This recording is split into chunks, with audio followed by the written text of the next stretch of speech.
দেশজুড়ে শীতল হাওয়া বইছে, তবে মানিকগঞ্জ ৩ আসনের নির্বাচনী মাঠ এখন উত্তপ্ত।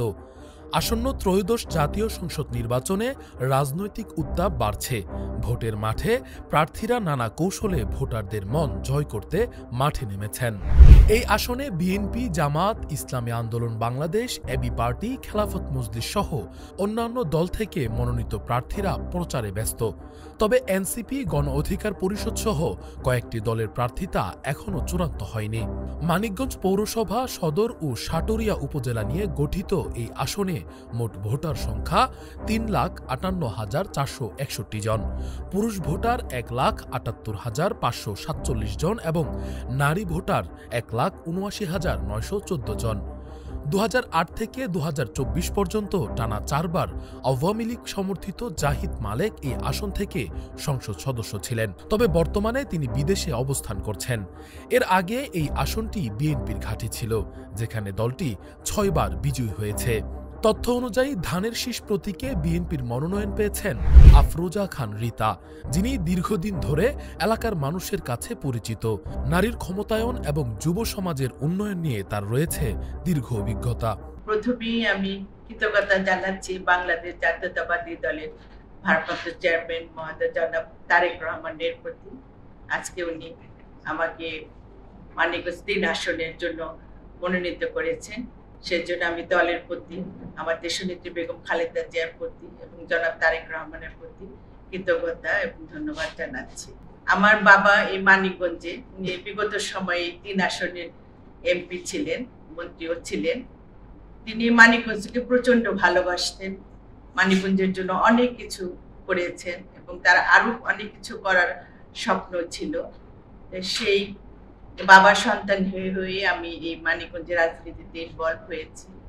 আপনারা দোয়া করবেন আমি যেন আমার দেশনেত্রী বেগম খালেদা জিয়ার সম্মান রাখতে পারি, আমি যেন জনাব তারেক রহমানের সম্মান রাখতে পারি, আমি শহীদ রাষ্ট্রপতি জিয়াউর রহমানের দলকে যেভাবে উনি করেছেন জেলা, সেভাবে যেন আমি আমার দেশকে, আমার জেলাকে কাজে লাগাতে পারি। তবে সাবেক উপজেলা চেয়ারম্যান আতাউর রহমান আতাউ জোরালোভাবে গণসংযোগ চালিয়ে যাচ্ছেন, ফলে বিএনপির মধ্যে মনোনয়ন নিয়ে অঘোষিত প্রতিদ্বন্দ্বিতা চলছেই। আমি মানিকগঞ্জের ২ বারের নির্বাচিত উপজেলা চেয়ারম্যান ছিলাম এবং সারা বাংলাদেশ উপজেলা অ্যাসোসিয়েশনের সভাপতি ছিলাম। বর্তমানে আগামী ২৬ সনের ফেব্রুয়ারিতে যে আসন্ন জাতীয় সংসদ নির্বাচন, এই নির্বাচনে আমি একজন এমপি প্রার্থী হিসাবে আমার দলের মনোনয়ন প্রত্যাশা করছি এবং আমি আমার বিশ্বাস, যদিও প্রাথমিক পর্যায়ে মনোনয়ন দেওয়া হয়েছে, কিন্তু আমি নিশ্চিত না চূড়ান্ত মনোনয়ন ইনশাল্লাহ আমি পাবো বলে আশা করি এবং আমার বিশ্বাস আমার দল মনোনয়ন দিলে আমি এলাকার মানুষের ভালোবাসায় ইনশাল্লাহ বিপুল ভোটে বিজয়ী হয়ে সংসদে যেতে পারবো ইনশাল্লাহ। জামায়াতে ইসলামীর দাড়িপাল্লার প্রতীকে মনোনীত প্রার্থী মাওলানা মোহাম্মদ দেলোয়ার হুসাইন, তিনি বর্তমানে সৌদি আরবে হজ পালনে অবস্থান করলেও ইতোমধ্যে ভোটারদের সাথে যোগাযোগ করছেন। এনসিপির মধ্যে মনোনয়ন নিয়ে দ্বৈত লড়াই চলছে। জেলা সমন্বয়কারী জাহিদুর রহমান তালুকদার ও ছাত্র আন্দোলনের নেতা নাহিদ মনির প্রচার চালাচ্ছেন।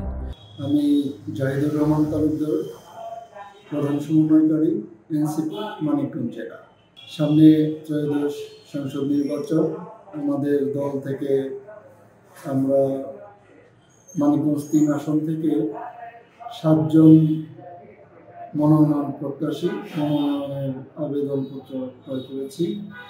এর মধ্যে যে পায় আমরা তার জন্য এই কাজ করবো, আমি পেলে আপনারা আমার জন্য কাজ করবে, আপনারা কেউ যদি পেয়ে থাকে আমরা সবাই মিলে তার জন্য কাজ করবো।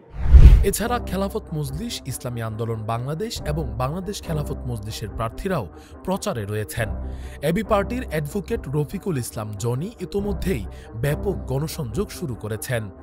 বৈষম্য বিরোধী ছাত্র আন্দোলনের সাবেক প্রধান সমন্বয়ক মোহাম্মদ উমর ফারুক স্বতন্ত্র প্রার্থী হিসেবেও প্রচারণা চালিয়ে যাচ্ছেন। এখন পর্যন্ত এই আসনে রাজনৈতিক উত্তাপ বাড়ছে। বিএনপি, জামায়াত, এনসিপি, ইসলামী দল ও অন্যান্য রাজনৈতিক দল থেকে প্রার্থীরা জোরালো প্রচারণায় রয়েছেন। ভোটারদের মাঝে এই নির্বাচন নিয়ে চরম উত্তেজনা বিরাজ করছে। ভোটের মাঠ বলছে, এবারের নির্বাচনে নতুন মোড় ঘুরতে পারে মানিকগঞ্জ ৩ আসনের ইতিহাস। Rakibul Islam Rais, face the people, desk report.